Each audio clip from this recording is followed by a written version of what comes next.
শ্রীরামকৃষ্ণ কাপ্তেনের বাড়ি থেকে শ্রীযুক্ত কেশবচন্দ্র সেনের কমলকুটির নামের বাড়িতে এসেছেন। তাঁর সঙ্গে রয়েছেন রাম, মনমোহন, সুরেন্দ্র, মাস্টার মহাশয় সহ আরও অনেক ভক্ত। সবাই দোতলার হলঘরে বসেছেন। সেখানে প্রতাপ মজুমদার, ত্রৈলোক্যনাথ প্রমুখ ব্রাহ্মভক্ত উপস্থিত আছেন। শ্রীরামকৃষ্ণ কেশবচন্দ্রকে খুবই স্নেহ করতেন। 1875 সালের মাঘোৎসবের কিছুদিন পরে, যখন কেশবচন্দ্র বেলঘরের একটি বাগানে শিষ্যদের নিয়ে সাধনা ও ভজন করছিলেন, তখন একদিন শ্রীরামকৃষ্ণ তাঁর ভাগ্নে হৃদয় রামকে সঙ্গে নিয়ে সেখানে যান। সেদিন তিনি কেশবকে বলেছিলেন, তোমার ল্যাজ খসে গেছে, এর অর্থ ছিল তুমি এমন অবস্থায় পৌঁছেছ যে চাইলে সংসারের বাইরে থেকেও থাকতে পারো, আবার সংসারের মধ্যেও থাকতে পারো। যেমন ব্যাঙাচির লেজ খসে গেলে সে জলেও থাকতে পারে, আবার ডানাতেও চলাফেরা করতে পারে।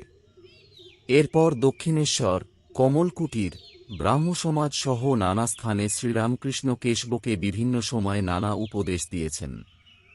তিনি বলতেন, বিভিন্ন পথ ও বিভিন্ন ধর্মের মাধ্যমেও ঈশ্বরকে লাভ করা যায়। মাঝে মাঝে নির্জনে সাধনা করে ভক্তি অর্জন করলে সংসারে থেকেও নির্লিপ্ত থাকা সম্ভব। রাজা জনক প্রমুখ ব্রহ্মজ্ঞান লাভ করেও সংসারে বাস করেছিলেন। তবে ঈশ্বরকে পেতে হলে গভীর ব্যাকুলতার সঙ্গে তাঁকে ডাকতে হবে। তিনি আরও বলতেন, তোমরা নিরাকার উপাসনা করো, এটি খুবই ভালো, কিন্তু প্রকৃত ব্রহ্মজ্ঞান হলে অনুভব হবে যে একমাত্র ঈশ্বরই চিরসত্য, জগৎ ক্ষণস্থায়ী ও অনিত্য। সনাতন হিন্দু ধর্মে ঈশ্বরকে সাকার ও নিরাকার উভয়ভাবেই মানা হয়। আবার শান্ত, দাস্য, সখ্য, বাৎসল্য ও মধুর, এই নানা ভক্তিভাবের মাধ্যমে তাঁর উপাসনা করা হয়। যেমন একজন রোশনচৌকির বাদক কেবল একটি সুর বাজান, অথচ তাঁর বাঁশিতে 7টি ছিদ্র আছে। আবার আরেকজন সেই একই 7টি ছিদ্র ব্যবহার করে নানা রাগরাগিনী বাজিয়ে অপূর্ব সঙ্গীত সৃষ্টি করেন। তিনি আরও বলতেন, তোমরা যদি সাকার রূপ নাও মানো, তাতে কোনো ক্ষতি নেই।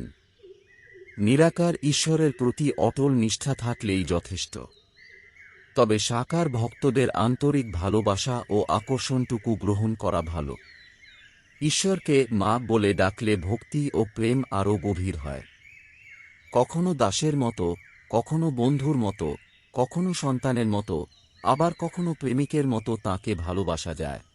কোনো রকম কামনা বা স্বার্থ ছাড়াই কেবল ঈশ্বরকে ভালোবাসাই সর্বোত্তম ভক্তি। এর নাম অহেতুকী ভক্তি। অর্থ, সম্মান বা অন্য কোনো কিছু চাই না, শুধু তাঁর শ্রীচরণে বিশুদ্ধ ভক্তি চাই। বেদ, পুরাণ ও তন্ত্র সব শাস্ত্রেই সেই এক পরমেশ্বর এবং তাঁর লীলার কথাই বলা হয়েছে। সেখানে জ্ঞান ও ভক্তি উভয়েরই শিক্ষা রয়েছে। সংসারে দাসীর মতো থাকবে।